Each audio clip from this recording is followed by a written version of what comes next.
Europe des Nations des Libertés, M. Schaffhauser.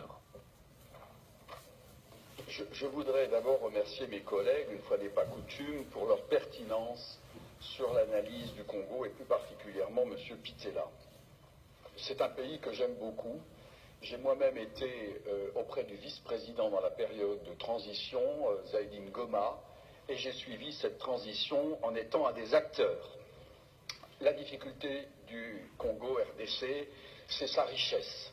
Puis-je rappeler que Laurent Désiré Kabila était allé chercher, on est allé le chercher parce que l'Ouganda et le Rwanda avaient décidé, sur ordre d'une puissance extérieure, je peux donner des précisions, d'envahir le pays. Puis-je rappeler que pendant que Laurent Désiré Kabila envahissait le pays, un certain nombre de sociétés signaient des contrats. C'était des sociétés américaines.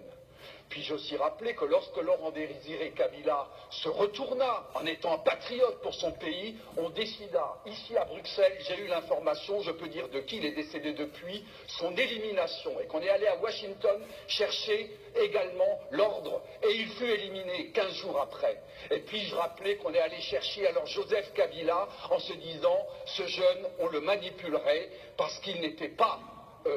il était de nationalité rwandaise et qu'on allait en faire un président. Tout ceci est de la manipulation. Ce qu'il faut pour la République démocratique du Congo, c'est une souveraineté retrouvée, une armée qui se batte effectivement, une MONUSCO qui est au service de la paix et qu'on arrête les prédateurs qui sont liés au crime organisé et avec des États hypocrites liés à des multinationales. Je vous remercie.